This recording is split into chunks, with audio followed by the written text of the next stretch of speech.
Single Emily. Emily lived by the unspoken rules of navigating singlehood while secretly yearning for a child.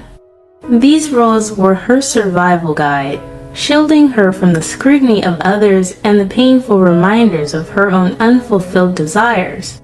But amidst this careful dance of avoidance, there was one indulgence. She allowed herself a weekly visit to a museum. The museum, once a grand church, now housed an exhibition that had captivated Emily's attention.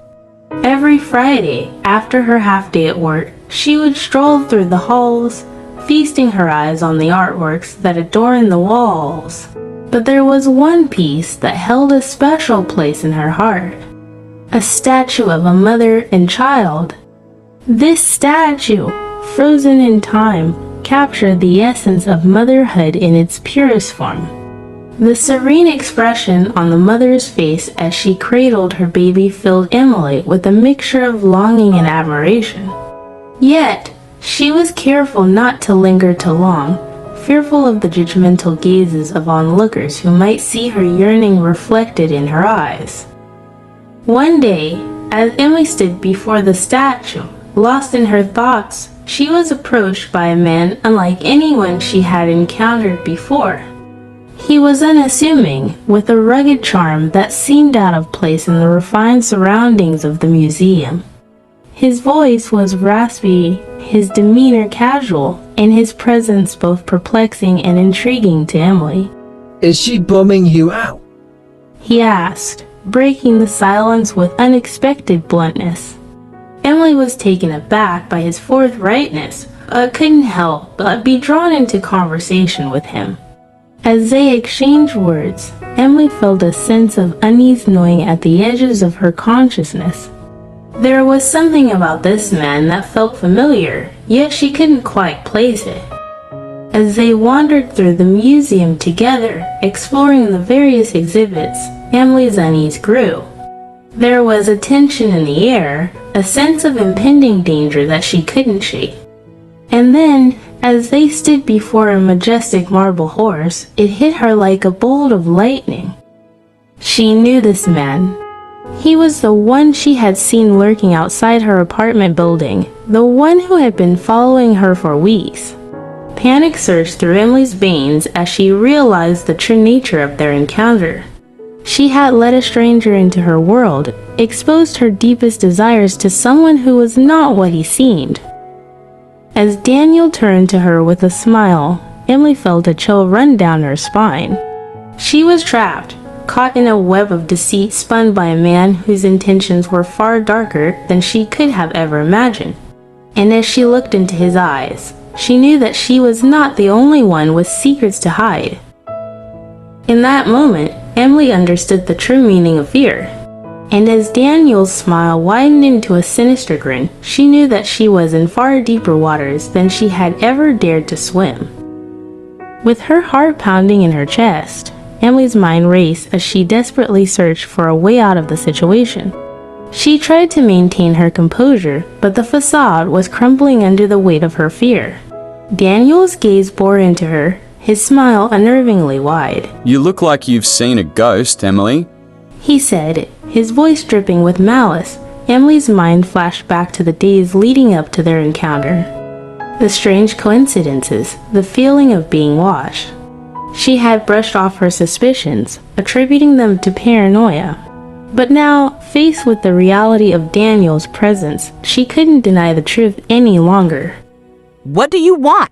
Emily asked, her voice barely above a whisper. She knew she had to tread carefully, to buy herself time until she could find an opportunity to escape. Daniel's grin widened further, sending shivers down Emily's spine. "Oh, Emily, you wound me. Can't a man appreciate art without being accused of ulterior motives?" he replied, his tone mocking. But Emily wasn't fooled by his facade. She could see the darkness lurking behind his eyes, the predatory instinct that sent alarm bells ringing in her mind. Emily said, her voice steady despite the turmoil within her. "I know who you are. I've seen you outside my building. Why are you following me?" Daniel's expression shifted, his features hardening into a mask of cold indifference. You are mistaken, Emily. You must be confusing me with someone else. He replied, his words dripping with deceit. But Emily wasn't about to back down. She had spent too long hiding from her fears, too long allowing herself to be controlled by the shadows that lurked in the corners of her mind. It was time to confront them head-on, to fight for her freedom with every ounce of strength she possessed. You can't fool me, Daniel. I know what you're capable of.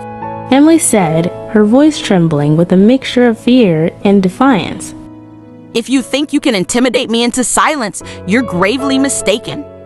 For a moment, there was silence as Daniel studied her with a calculating gaze. Then, with a smirk, he took a step closer, closing the distance between them. You're a feisty one, aren't you, Emily? He said, his voice low and dangerous.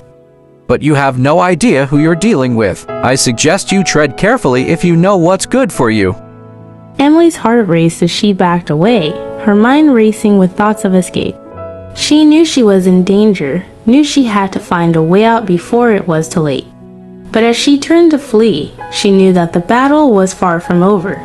The shadows that had haunted her for so long had finally caught up with her, and now she would have to fight for her life like never before.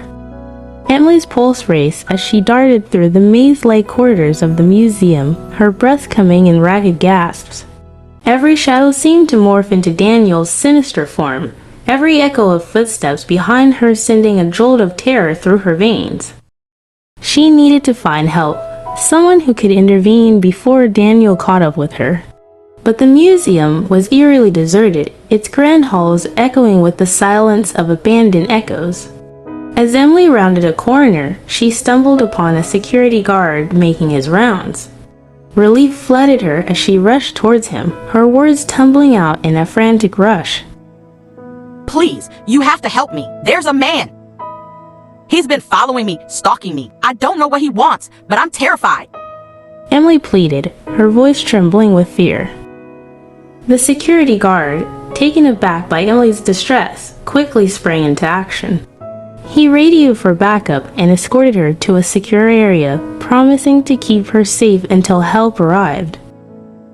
For what felt like an eternity, Emily waited in the safety of the guard's office, her heart pounding in her chest as she listened for any sign of Daniel's approach.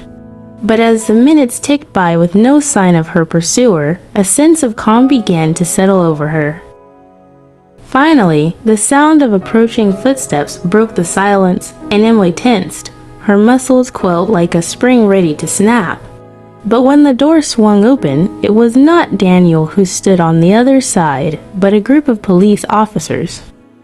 With a mixture of relief and apprehension, Emily recounted her ordeal to the officers, providing them with every detail she could remember.